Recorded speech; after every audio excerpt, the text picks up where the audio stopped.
do Tribunal de Justiça de Minas Gerais e está lançando um novo livro, Apocalipse. Eu convido aqui ao palco Haroldo Dutra.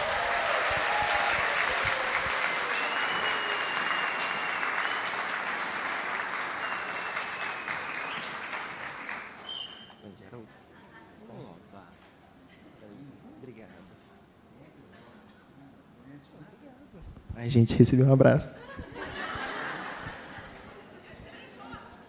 Ai, manda pra mim a foto. Vou mostrar pra minha mãe, ela vai ficar toda. Bom, gente, fiquem à vontade, tá? Estão livres. É o pininho debaixo do microfone para vocês estarem falando. Ele vai ficar verde mesmo, certo? Com vocês, uma palestra. Eu gostaria imensamente de agradecer aos organizadores desse congresso, darem a oportunidade de vendo todos vocês. É uma alegria muito grande, é uma troca de energia maravilhosa e também um momento muito importante para a gente continuar estudando e aprendendo a terceira revelação que prepara o nosso mundo novo. Então hoje nós vamos começar aqui estudando um tema que é de fundamental importância para a gente entender não só a nossa responsabilidade, mas como é que funcionam os mecanismos da comunicação. Nós vamos estudar vibrações e sintonia. Não sei se já começamos direto? Então vamos lá. Nós vamos falar um pouco como físico. Vamos falar um pouco daquilo que a gente conhece, que está perto da gente, para que a gente possa depois usar esse conhecimento na nossa realidade espiritual, porque nós somos criaturas, espíritos imortais, criaturas divinas. Deus é a inteligência suprema, então não comete erro. Não tem ninguém aqui que foi criado errado. Todos nós somos criaturas certas, porque Deus não comete erro. Esse é o atributo da inteligência suprema, que a gente precisa entender na primeira pergunta do Livro dos Espíritos. Então, ao criar, Deus dá a sustentação para todo o universo com dois elementos gerais, que é o princípio espiritual e o princípio material. A questão 27 do Livro dos Espíritos nos mostra isso na pergunta que Kardec faz. Então podemos entender o universo formado de dois elementos, o elemento espiritual e o elemento material. E os Espíritos respondem sim, e Deus, o Criador. Então há uma trindade de sustentação de tudo que existe: Deus, princípio espiritual e princípio material. Mas quando Kardec fala sobre princípio material, ele está falando do conceito de matéria que existia na época que a ciência tinha, na época que ele viveu entre nós, 1850. E para nós o conceito de matéria naquela época é aquilo que é perceptível pelas nossas percepções, pelos nossos sentidos.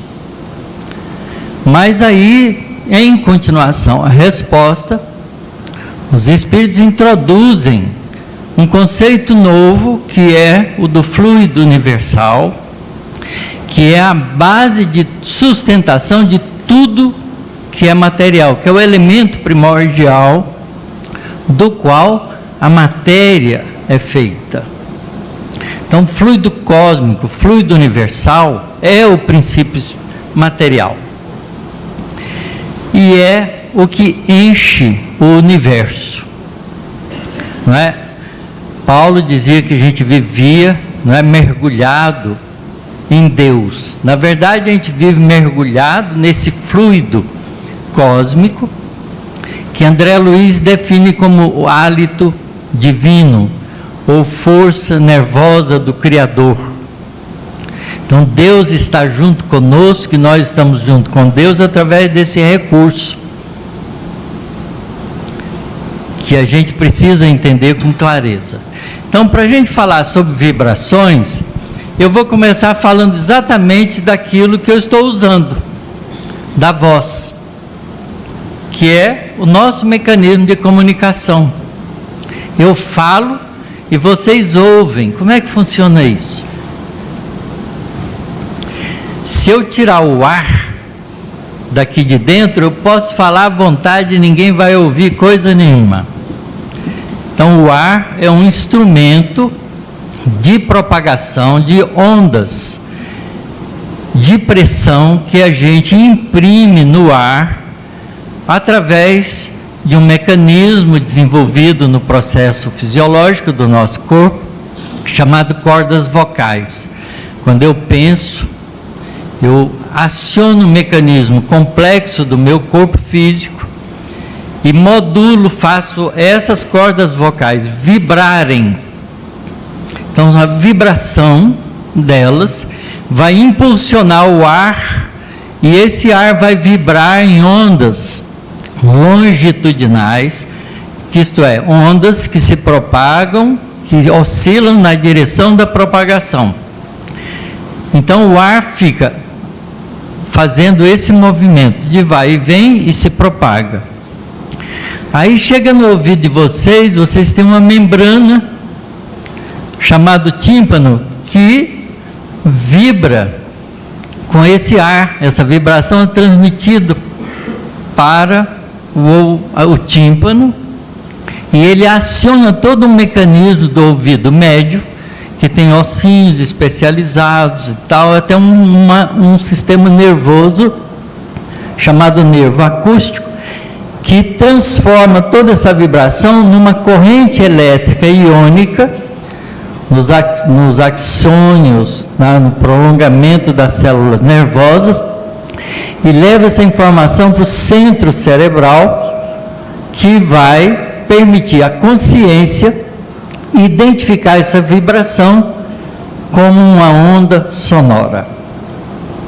Então, quando eu falo, gero uma onda, eu estou produzindo uma vibração. E vocês, com o ouvido sintonizado, que vão vibrar na mesma frequência, vão transformar isso num sinal inteligível. Então, a consciência no ser humano é representada pelo nosso conhecimento, pelo espírito. Então, é o espírito que interpreta. O corpo, o ar, é o mecanismo de funcionamento da vibração e da percepção por sintonia que vocês ouvem. Se eu falasse com uma frequência muito alta, acima de 20.000 oscilações por segundo, ninguém ouviria nada, porque o ouvido, o tímpano, não é capaz de vibrar com essa frequência tão alta. Portanto, vocês não sintonizariam com a minha fala, não é? Nessa frequência alta. Então, a sintonia tem que estar correlacionado exatamente com a faixa vibratória de frequência que a gente produz. A visão funciona do mesmo jeito, não é? Porque quando a gente acende uma luz, a gente provoca um fenômeno luminoso, a gente cria uma onda eletromagnética de oscilação de campo elétrico e campo magnético que se propaga. Essa onda já não é mais uma onda longitudinal, é uma onda transversal. As oscilações são assim, a propagação nessa direção. E a onda eletromagnética carrega duas informações importantes.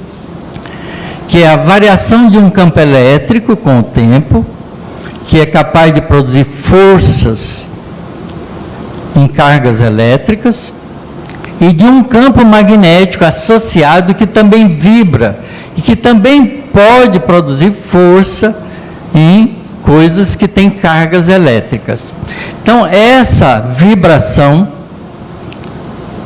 que tem uma frequência que pode variar, então o azul tem uma frequência diferente do vermelho, porque azul e vermelho já é percepção nossa.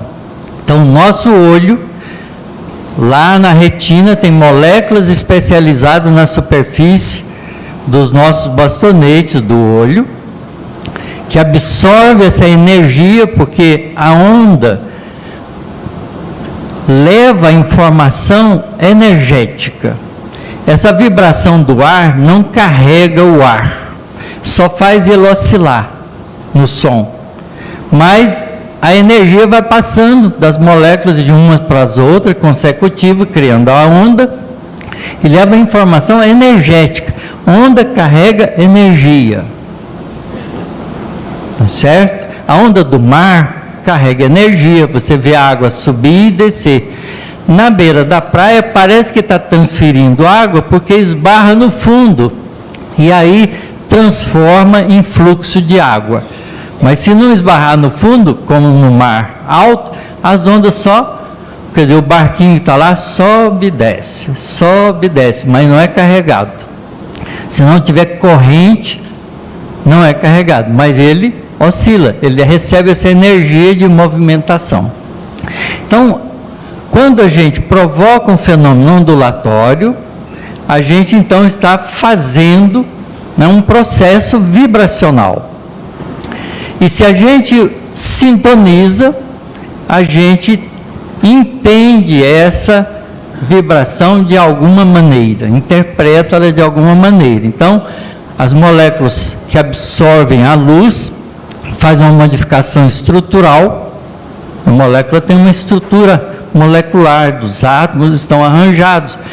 Quando essa energia é absorvida, ela muda de conformação e a gente tem proteínas especializadas nas membranas das células que identificam essa molécula modificada e dispara um sinal elétrico que vai pelo nervo óptico até o centro de percepção da nossa consciência e o espírito interpreta.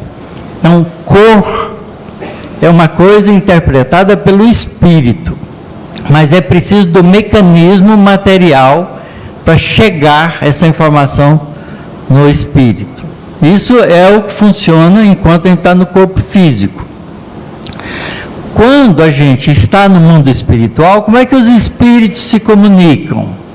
Agora temos que falar de uma outra vibração que a gente está aprendendo sobre ela, que é a vibração mental. Quando a gente pensa, a gente provoca uma onda mental que carrega duas informações semelhantes ao campo elétrico, ou a onda eletromagnética, a onda luminosa. Leva a informação da ideia e do sentimento que alimenta essa ideia. Então, são duas informações que são levadas pelas ondas mentais. A gente pensa, quando a gente pensa, a gente provoca um fenômeno ondulatório aonde? Em que? No fluido universal.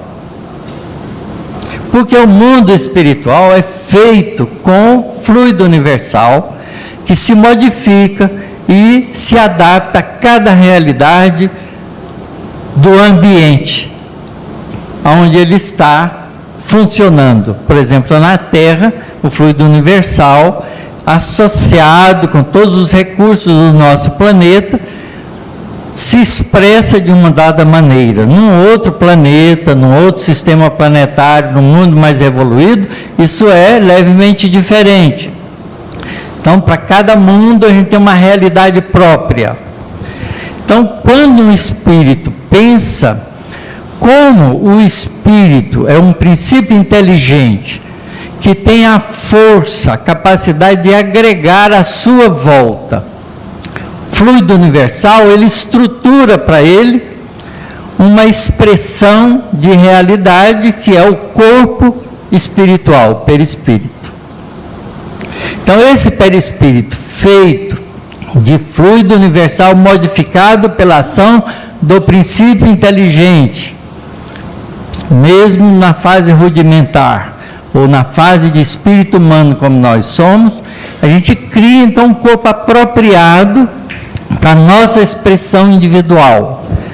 E esse corpo que é feito de fluido universal, quando a gente pensa, vibra e transmite essa vibração para o fluido universal do ambiente. E se alguém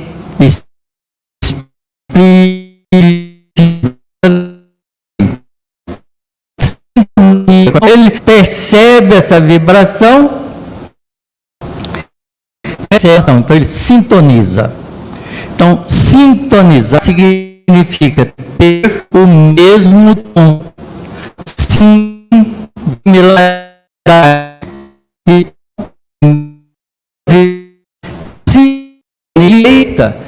quando o indivíduo se ajusta àquela frequência. Então eu posso estar falando aqui e muita gente não está ouvindo porque está distraído pensando em outra coisa, está fora de sintonia. Então, vibração e sintonia são propriedades da comunicação entre os seres.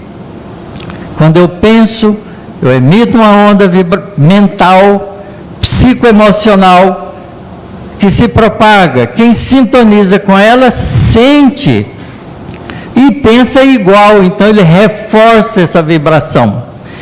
Então todo mundo que está pensando a mesma coisa cria uma faixa energética de vibração sintonizada. Nós aqui hoje, todo mundo que está prestando atenção em mim, estamos numa faixa única de vibração. Então, quando a gente sofre a influência de um espírito infeliz, a culpa é nossa que sintoniza com ele. Não põe a culpa nele. Veja que é importante entender esse mecanismo, porque ele nos traz a compreensão da responsabilidade, da nossa própria participação no fenômeno. Por isso também a gente pode compreender por que Kardec diz que todos nós somos médiums. Porque apesar da gente ter um corpo físico, a gente também tem um corpo perispiritual. E quando um espírito pensa, e a gente perispiritualmente, quer dizer, mentalmente, percebe, porque está pensando na mesma faixa daquele pensamento, a gente transforma esse recurso através do nosso corpo perispiritual em reações do corpo físico, porque está ligado ao corpo físico. Então a gente pode sentir uma sensação agradável, se for um pensamento bom, ou desagradável, se for um pensamento perturbador. Então nós não podemos culpar os espíritos que pensam de maneira negativa em relação a nós, porque nós é que sintonizamos com eles. A gente procura sempre a casa espírita, não dá um jeito de vocês afastar esses espíritos de mim? Por que você mesmo não afasta eles mudando o seu padrão vibratório? Não é? Então, na doutrina espírita, a gente aprende isso, e as casas espíritas têm que dizer, nós vamos te ajudar, mas se você não fizer o seu esforço, não vai resolver nada. Porque essa é a ação do indivíduo que nós somos. Então, um princípio inteligente que está começando lá atrás, o que ele faz? Ele aglutina à sua volta um corpo perispiritual rudimentar para poder agir sobre moléculas e células, organizando essas moléculas numa estrutura celular para ter as primeiras expressões da vida. E essa é uma outra coisa linda que a doutrina espírita nos dá. A ciência tem mais de 100 definições para a vida. E nenhuma delas é satisfatória. Mas a doutrina espírita tem uma definição simples, plenamente satisfatória. Vida é a expressão do princípio inteligente. Seja lá rudimentar, seja espírito, como nós já estamos, seja no espírito puro. Vida é a expressão do princípio inteligente no universo. Por isso, Jesus é a vida do nosso planeta. E se a gente sintonizar com Ele, a gente vive a vida de um planeta lindo, azul, bonito, cheio de flores, de beleza, que a gente esquece para ficar olhando as coisas horrorosas que a gente sintoniza. Então, vibração e sintonia, responsabilidade de cada um de nós. Então, do ponto de vista científico, metodológico, é isso que a gente pode apresentar para vocês. Espero que tenha sido clarificador. Vou passar a palavra para os meus companheiros.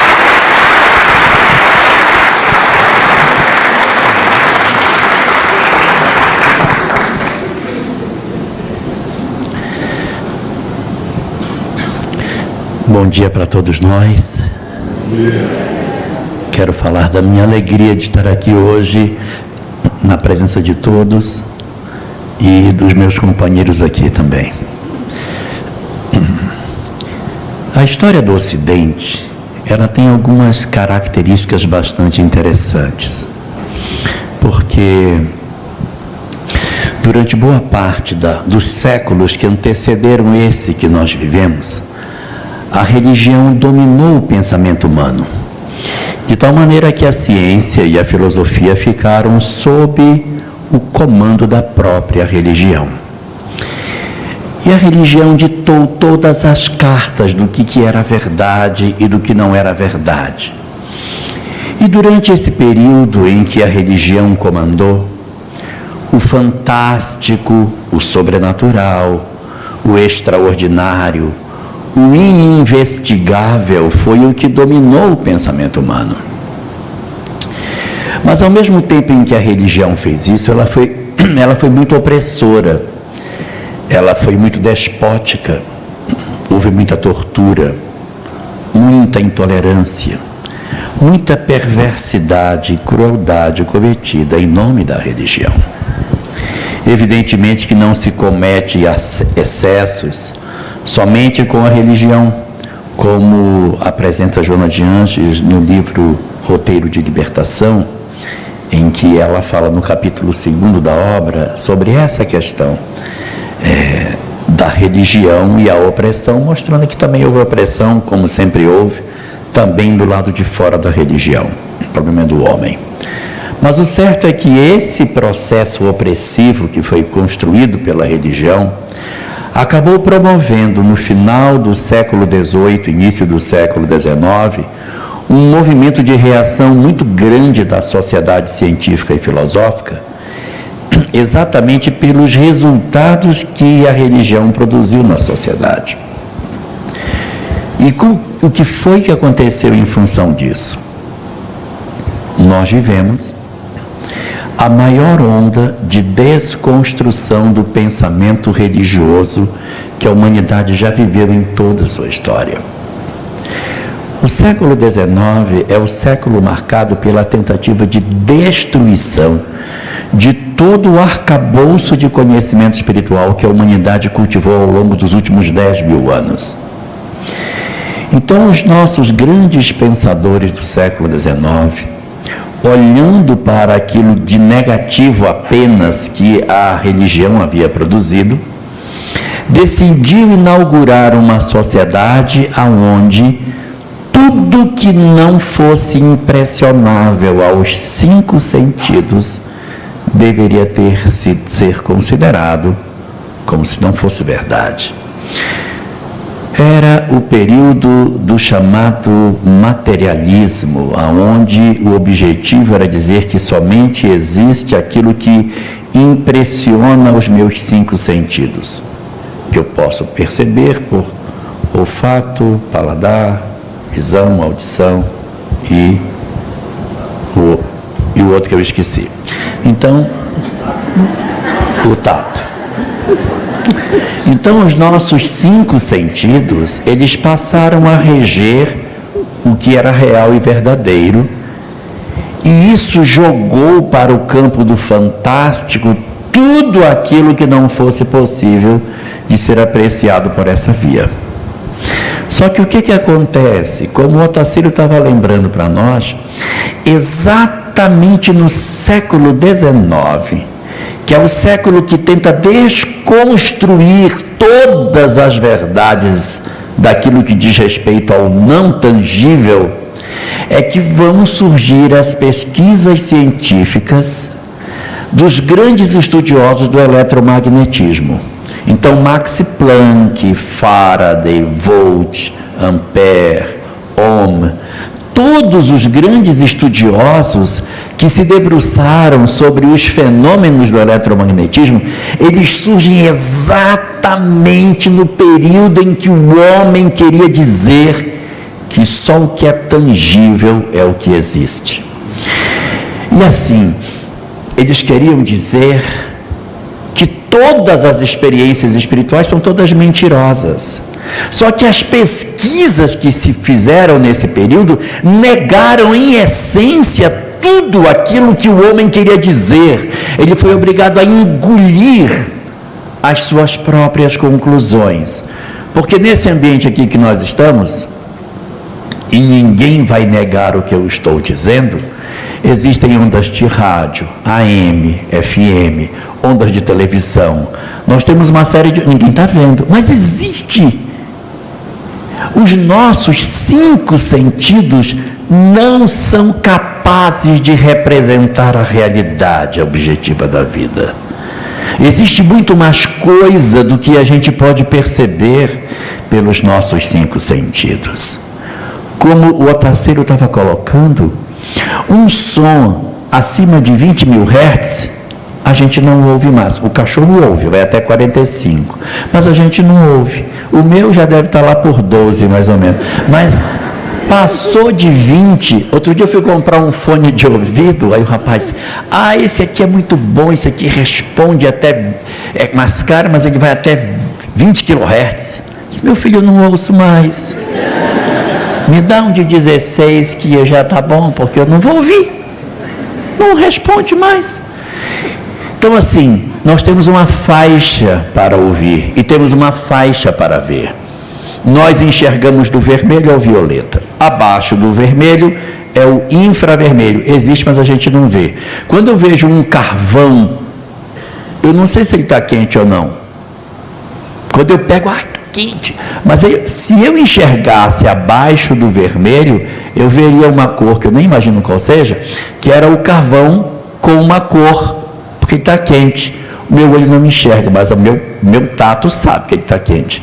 Se o carvão esquentar mais, ele sai de vermelho, vai para laranja. Se esquentasse mais, ia para amarelo, depois iria para verde, azul, anil, violeta, e depois eu não ia ver mais, mas ele está quente. Porque o meu olho não enxerga além do violeta. O ultravioleta e o infravermelho, a gente não vê, mas é real. Então existem muito mais coisa em nosso derredor que os nossos sentidos não veem. Essas vibrações, sejam de som, sejam de visão, ou essas que o Otacílio estava colocando, das vibrações espirituais, elas são reais. Da mesma maneira que existe um som que eu não ouço, porque ele é infrassom, ou porque ele é ultrassom, e assim como existem cores que estão abaixo do vermelho, acima do violeta, que eu também não percebo, como existem as ondas eletromagnéticas de comunicação, celular, TV, rádio, etc., que estão nesse ambiente e que eu não consigo ver, existem as ondas espirituais, que eu não percebo, mas elas são reais, elas existem. Elas são verdadeiras. E a doutrina espírita, exatamente calçando os seus princípios em cima da própria ciência, vem revelar a todos nós que sim, 1000 vezes sim, as religiões podem ter cometido equívocos dos séculos anteriores, mas o homem imperiosamente precisa de espiritualidade para poder viver. E isso está produzindo um novo momento dentro da ciência, que começa a acontecer agora, do curvar-se diante da excelência das informações sobre as questões espirituais do homem. Estão descobrindo sobre o otimismo, sobre a ocitocina, o hormônio do amor, aonde a prática do bem promove transformações impressionantes na criatura, o processo de proteção do nosso sistema imunológico a partir do otimismo que combate a depressão, fortalece as nossas defesas orgânicas, a defesa celular a partir das estruturas da membrana que a célula possui, garantindo a sanidade do indivíduo. Então nós estamos descobrindo verdades das quais nós nunca deveríamos ter nos afastado.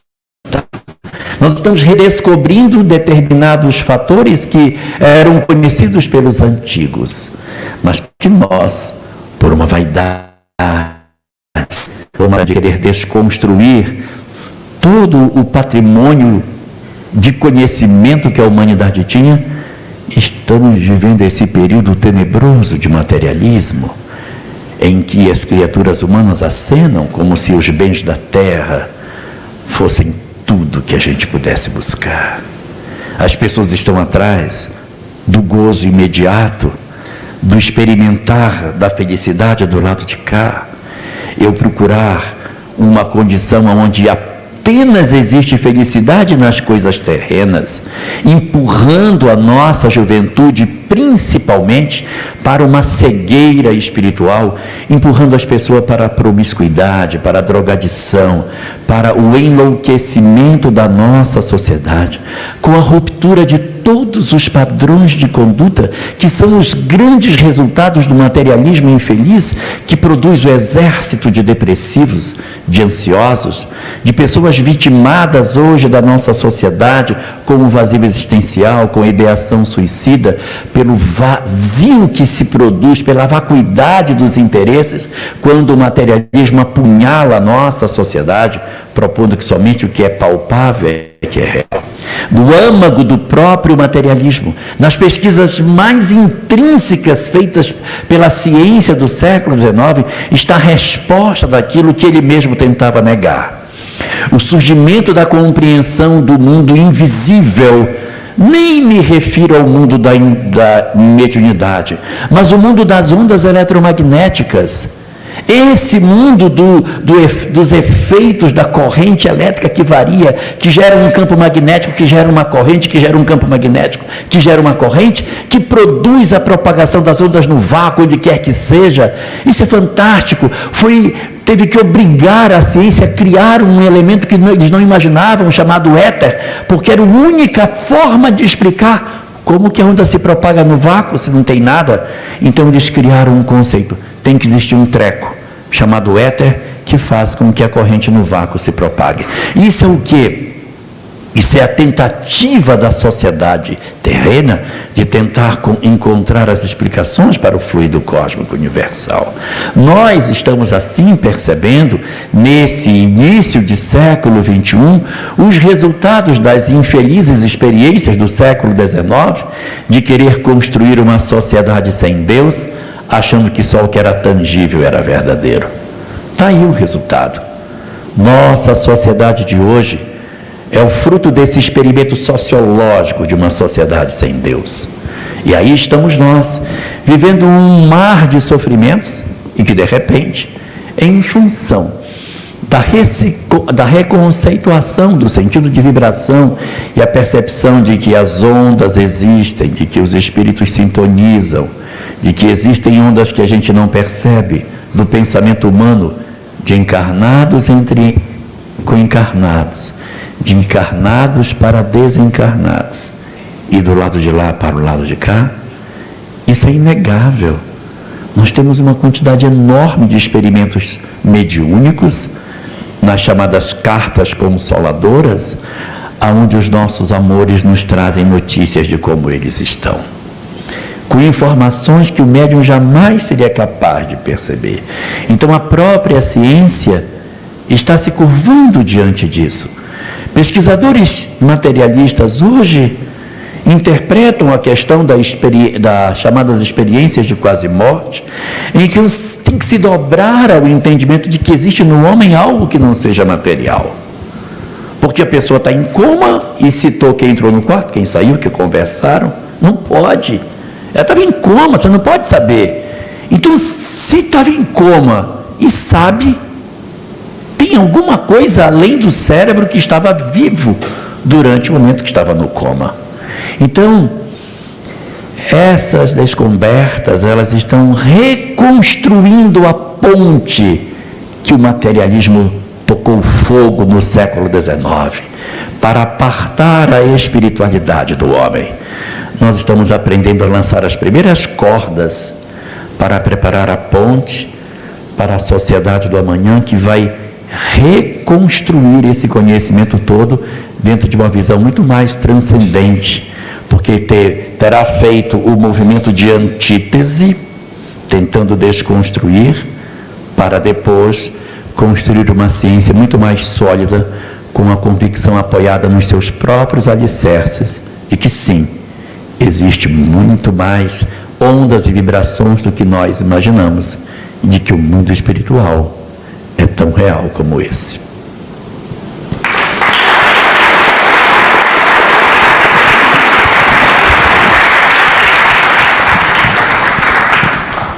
Minhas amigas, meus amigos, bom dia para todos. Primeiro eu quero dizer da imensa alegria de voltar a dividir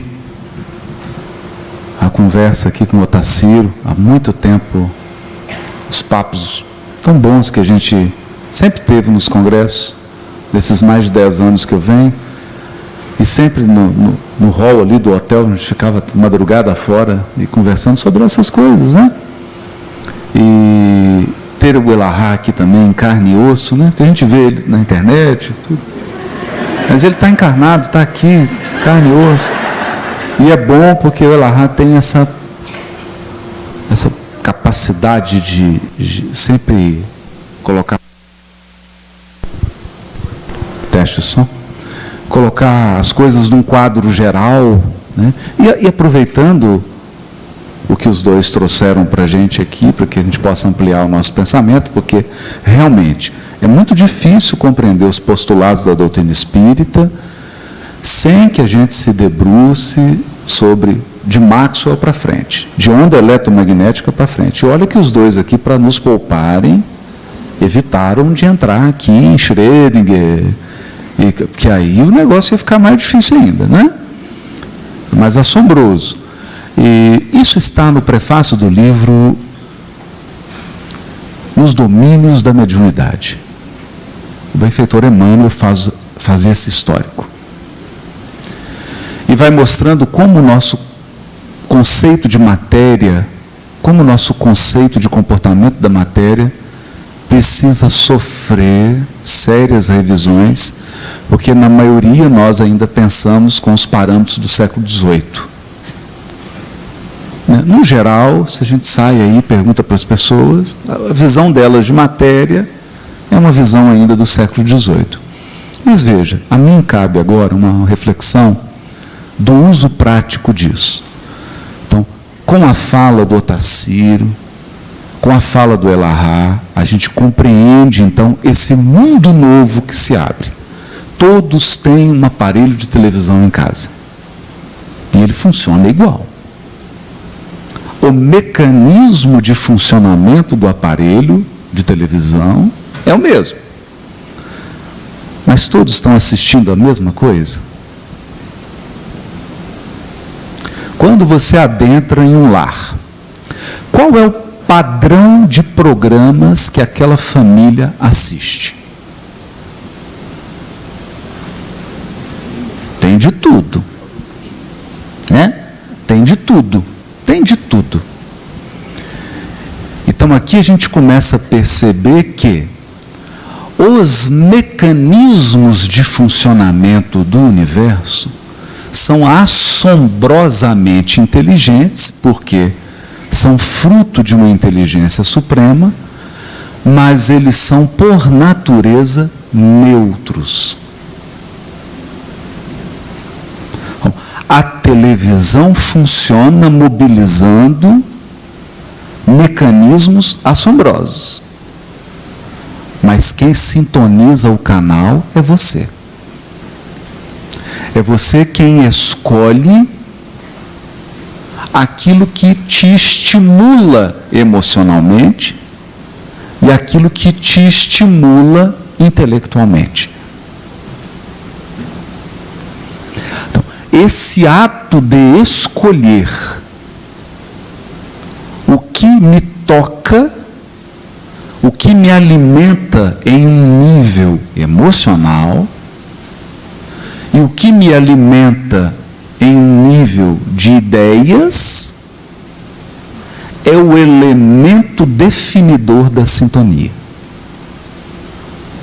O Emmanuel tem uma página que ele diz assim: a abelha suga o néctar, o abutre reclama despojos.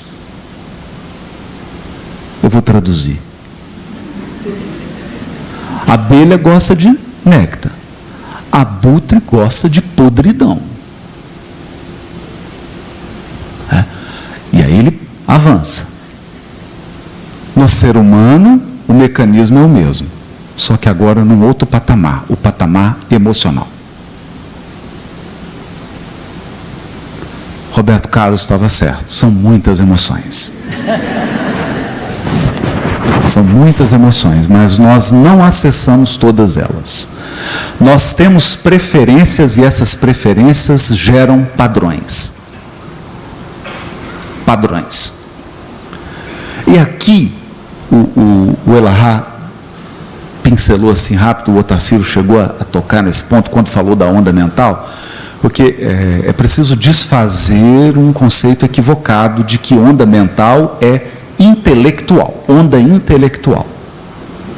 De que pensamento é apenas o conjunto de ideias e representações que você tem. Não.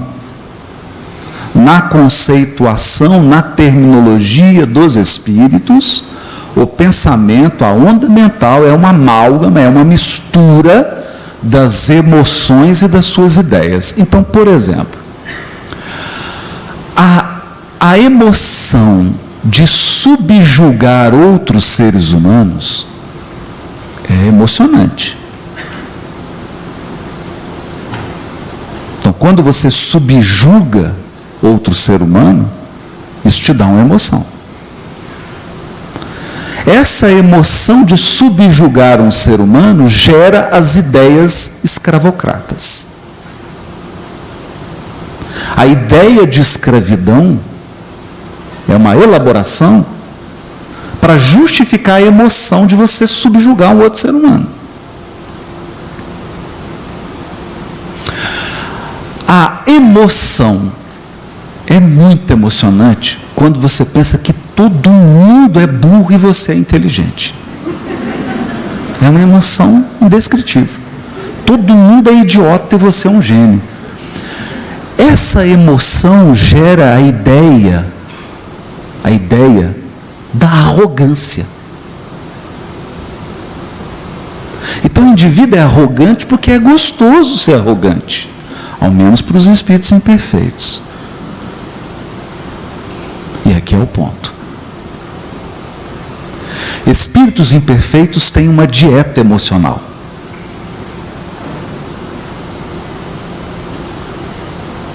Uma dieta emocional.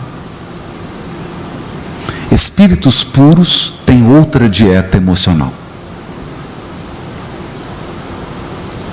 A dieta emocional gera um padrão de ideias e conceitos.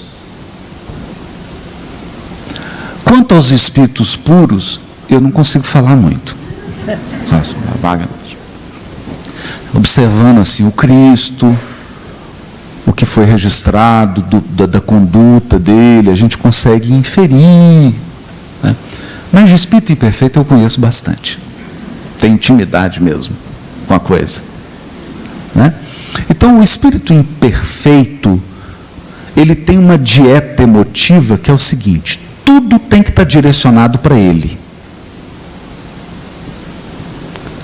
Então, por exemplo, eu saio na rua e é um absurdo que o trânsito não esteja disponível para mim.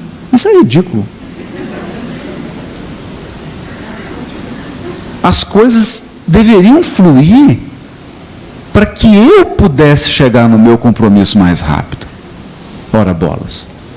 Afinal de contas, se eu moro aqui em Goiânia, a pessoa mais importante de Goiânia sou eu.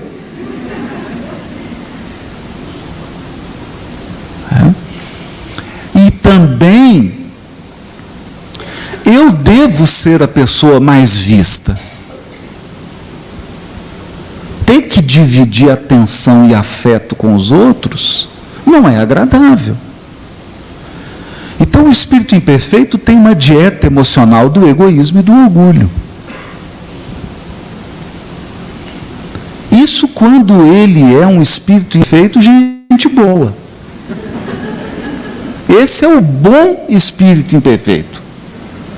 O bom espírito imperfeito é aquele amigo, gente boa. Ele é egoísta, ele é orgulhoso, ele é prepotente, ele é arrogante, ele não percebe os outros, não percebe. É por isso que você pisa no pé dos outros, esbarra, porque você não imagina que tem gente do seu lado. Para que você tem que se preocupar com isso? Já viram a pessoa com mochila nas costas, sentando no avião? Não é? Ela gira como se ela estivesse num salão sozinha. E aquela bolsa sai acabando com a cabeça de quem está ao lado. Porque não faz parte da percepção de imaginar que num avião não tem só ele. Isso é a sintonia do espírito imperfeito. Gente boa. Esse é o gente boa. Agora, tem um espírito imperfeito que é o da 10ª classe.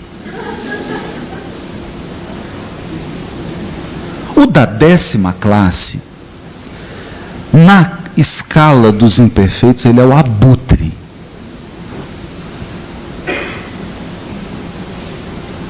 Esse é perigoso para os outros. Porque esse é o seguinte: existe uma lei da sintonia, está no capítulo Pensamento e Vida, que é a lei da associação. Então, lei da associação é o seguinte: toda pessoa que está afogando quer mais um para afogar com ela.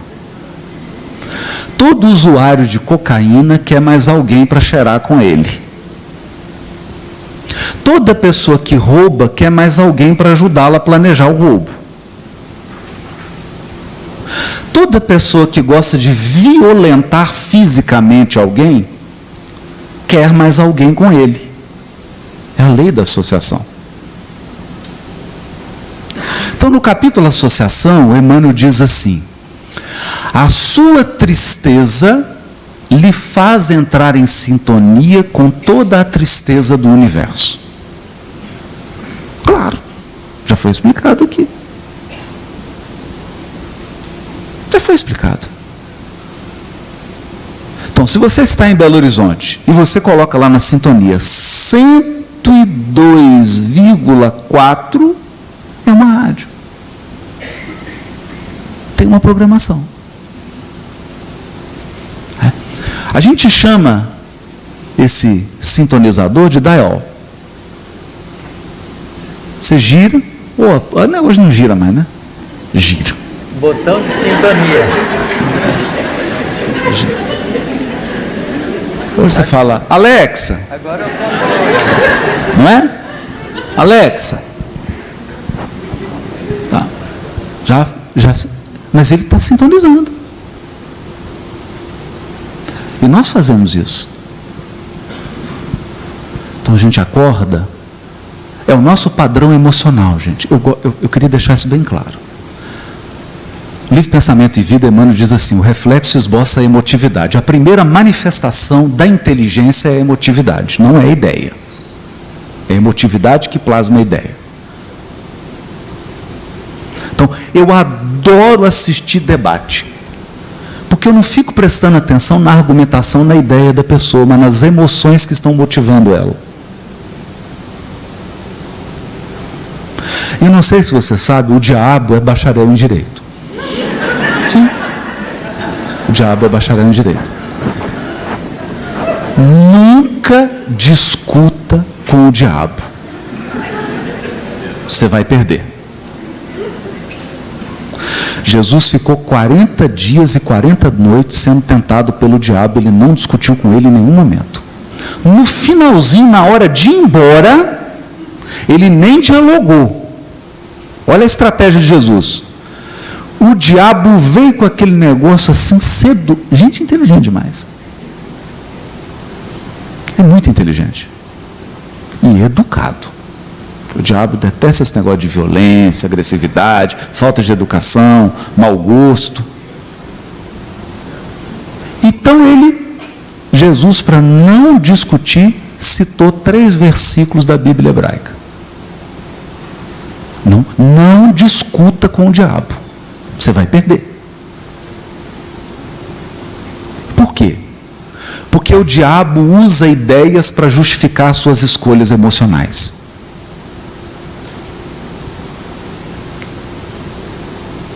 É por isso que a maior parte dos encarnados está seduzida por ideias esdrúxulas. As ideias são esdrúxulas, mas as escolhas emocionais são muito claras.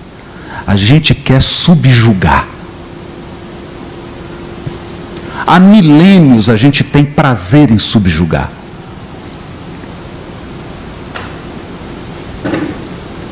Há milênios a gente tem prazer em nos sentir superior e acreditar que quem nos cerca é inferior a gente.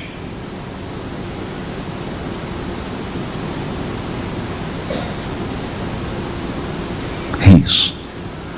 Porque esse é o padrão, essa é a dieta emotiva do egoísta e do orgulhoso.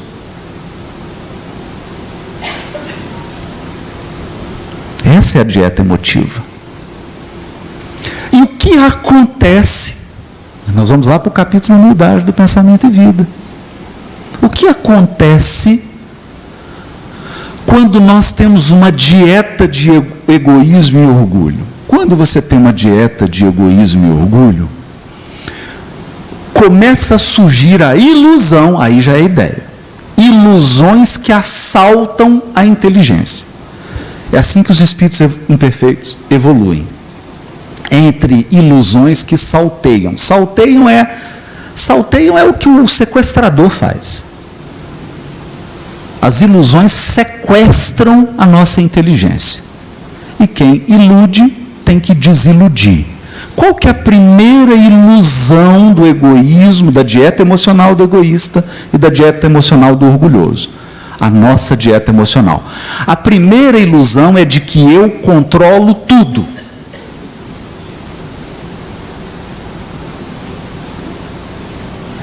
Eu controlo tudo.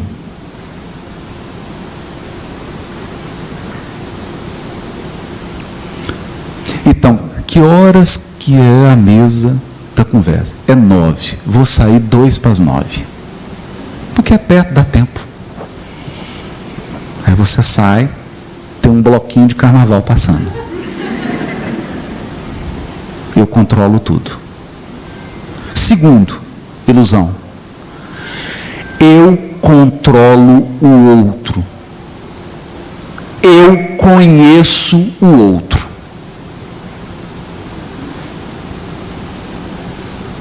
Você não conhece o outro. E você não controla o outro.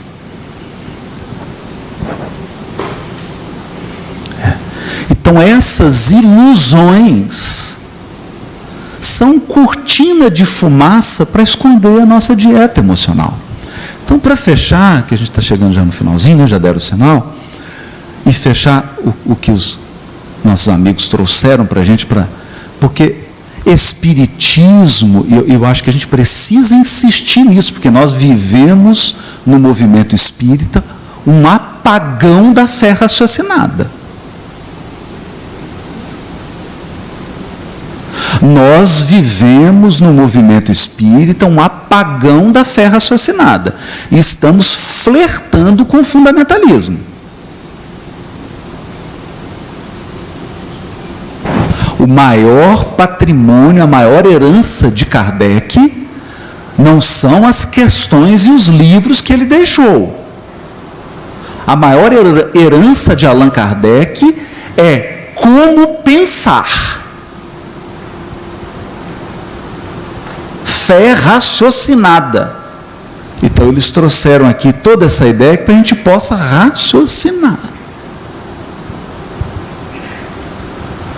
A sintonia tem a ver com dieta emocional. Você está cercado de espíritos, de encarnados, de acordo com a sua dieta emocional. É por isso que ocorre algo interessantíssimo. Você muda a dieta emocional, tem pessoas que se afastam da sua vida.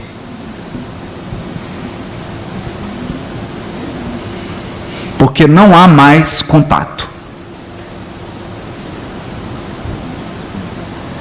Não há.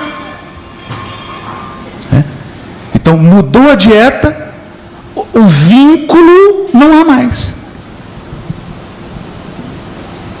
Então, se você é um reclamão,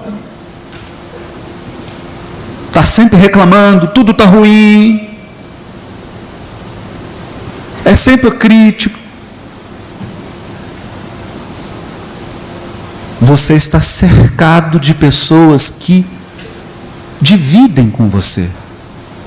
A lei de sintonia é lei de associação.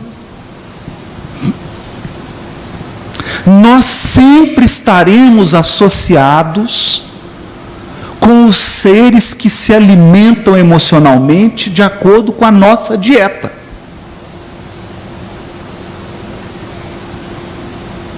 Essa é a grande lição.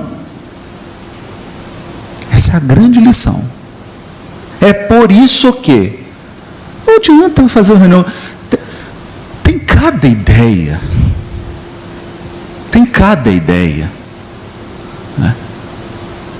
Tem gente que acredita que eu vou fazer prisão de espírito obsessor. Então eu chego aqui e dou voz de prisão para ele. Você está preso! Afasta desse obsidiado agora. Você tira um, semana que vem ele está com 5 igual.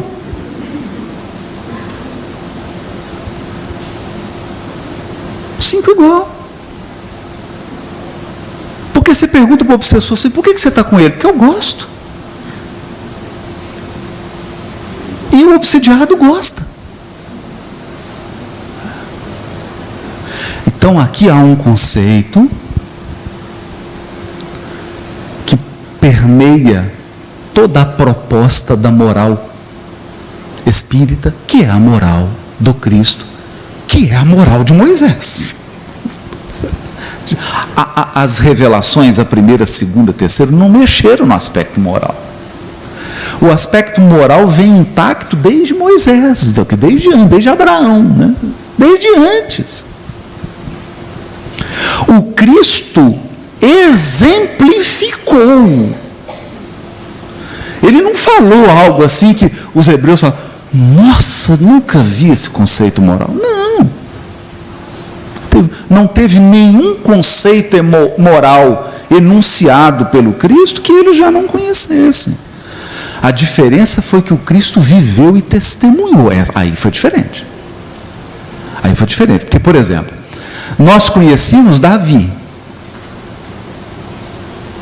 que compunha os salmos, fazia palestra, participava de mesa, palestrante famoso, escreveu vários livros.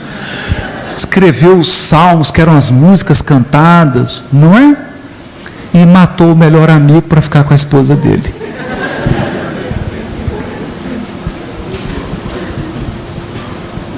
matou o melhor amigo para ficar com a esposa bonita do amigo.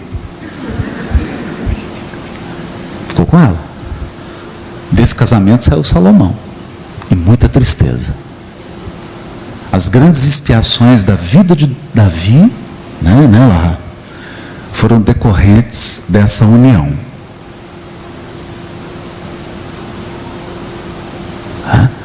Então, alguém que tivesse um padrão de exemplificação moral como Cristo, nunca houve. Padrão de exemplificação. Então, nós devemos buscar um padrão emocional que nos garanta associações melhores. Associações melhores. Eu vou terminar deixando uma prece. Todo dia eu tenho, diante das lutas agora, das dificuldades, eu construí uma prece para poder recitar nos momentos muito difíceis. Ela é simplesinha. Ela diz assim: Senhor, a tua justiça é soberanamente justa.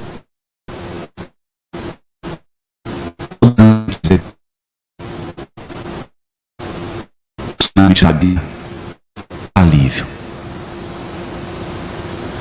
E o meu coração se alegra pela sua justiça se fazer na minha vida, porque a minha consciência vai se purificar.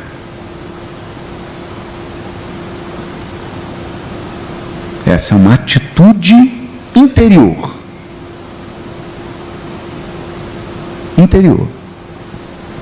Emocional, de movimentar-se pela vida sem esse transtorno emocional de achar que a vida está submetida a mim. Não está.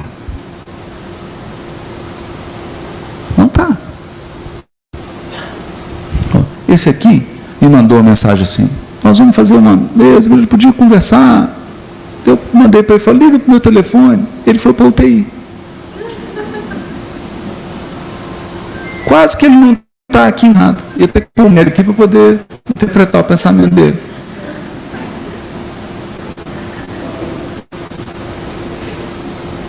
Então, movimentar-se pela vida como filho, como filha, não como criador.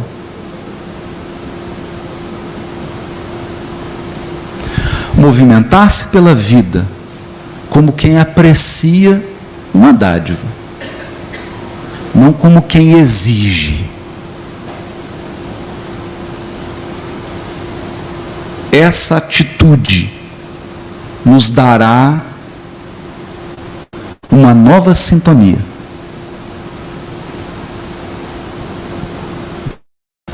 Nos dará uma nova sintonia. E pensar, já que nós estamos falando de sintonia religiosa, de fé raciocinada, fé. Se você está achando que fé é você entender o que Deus está fazendo com a sua vida, você está lascado.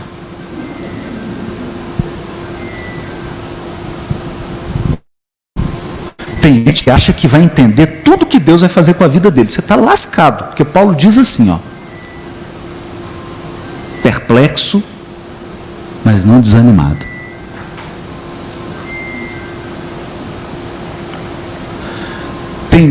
Tem momentos que acontecem coisas que eu já oro para Deus assim: não entendi nada.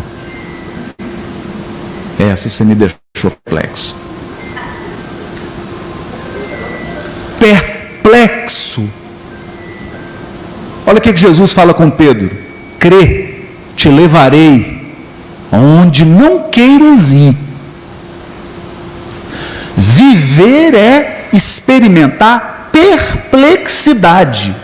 Momento que você estiver vivendo uma coisa e falar assim: eu não estou entendendo nada, maravilhoso, aí você está no caminho certo. Se você estiver entendendo tudo, eu temo por você. Eu tenho muito medo por você. Se você estiver entendendo a sua vida toda, não, eu entendo tudo. Eu tenho sentido todo. Eu estou preocupado. Estou preocupado.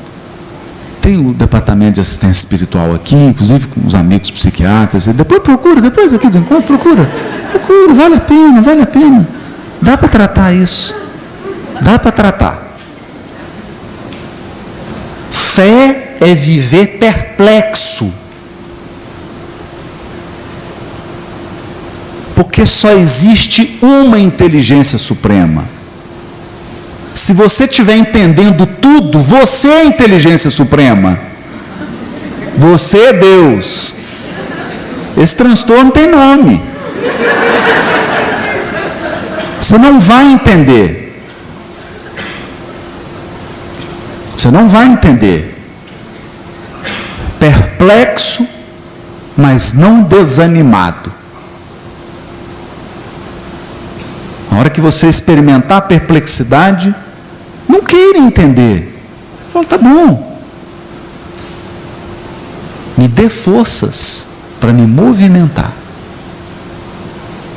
Me movimentar nessa perplexidade. Porque o melhor nem sempre é aquilo que você tem certeza que é o melhor. Aliás, depois de tudo que aconteceu no Brasil e no mundo, eu morro de medo de gente que tem certeza. O que eu tenho mais dúvida hoje é de quem tem certeza. Eu tenho medo de gente que tem certeza. Eu falo assim, não, eu tenho certeza disso. Eu falo, vamos embora daqui. Misericórdia. Isso vai criar uma sintonia.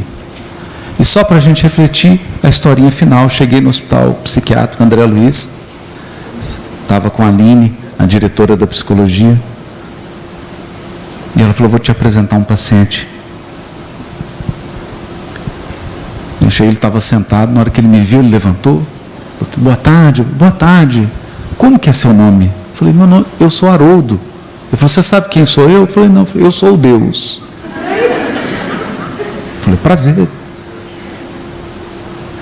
Ele olhou e falou assim, você deve estar achando estranho de eu estar aqui. Eu falei, bastante. Ele falou, eu estou no último lugar do mundo. No pior e último lugar do mundo. Mas é onde Deus tem que estar, não é? Aí eu virei para a moça e falei assim, você pode me internar uma semana?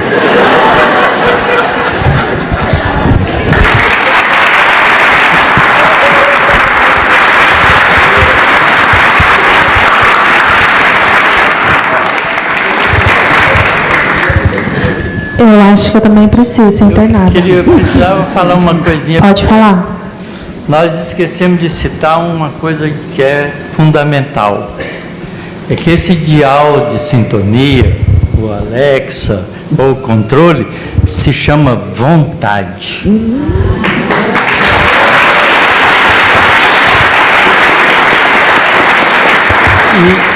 E a gente não pode esquecer da prece Pai Nosso. Que seja feita a vontade do Pai Celestial.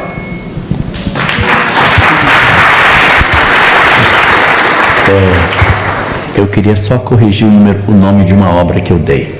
A obra, no capítulo 2, que trata sobre a questão dessa tentativa de colocar a religião como a origem do mal, é a obra Libertação do Sofrimento de Joana de Ângeles, tá? Só isso.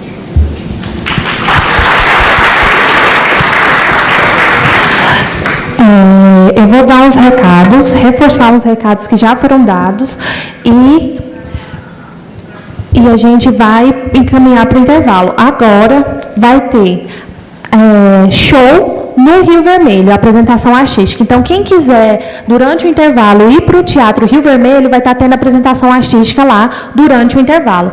E o Haroldo vai estar na livraria agora também. Eu sei muito bem para onde vocês querem ir, né? Depois dessas risadas. Ele nem tá... Você não estava sabendo, não? Não, estou sabendo. Ah, claro. Eu estou te contando agora. Todo mundo junto sabendo. Então, é isso. E tem espaço de convivências aqui em cima. Quem quiser ir lá no seu correio fraterno, ver se tem mensagem, ou escrever mensagem para o coleguinha, para a pessoa que conheceu, pode ficar à vontade. A livraria vai estar aberta, as banquinhas lá em cima também vão estar abertas. Então, vocês podem transitar por aí. A gente retorna aqui com os 3 depois do intervalo. O intervalo dura 1 hora. Então, a gente vai voltar mais ou menos umas 11h20. Antes da gente sair, eu queria fazer uma coisa que o Eduardo me lembrou que a gente não fez, na verdade, no início, que é a nossa prece inicial. A gente esqueceu, era a correria, gente, desculpa. Então, eu vou convidar o Eduardo para fazer nossa prece e a gente pode se encaminhar lá para fora, ok? A prece do meio da palestra. Falando de sintonia, nós começamos as atividades sem a prece, né? Mas eu creio que nada é por acaso. O Haroldo fez a prece por nós, não é isso? Inclusive compartilhando a prece pessoal dele, né? Então, muita luz, muita paz. Vamos para o intervalo, daqui a pouco nós voltamos.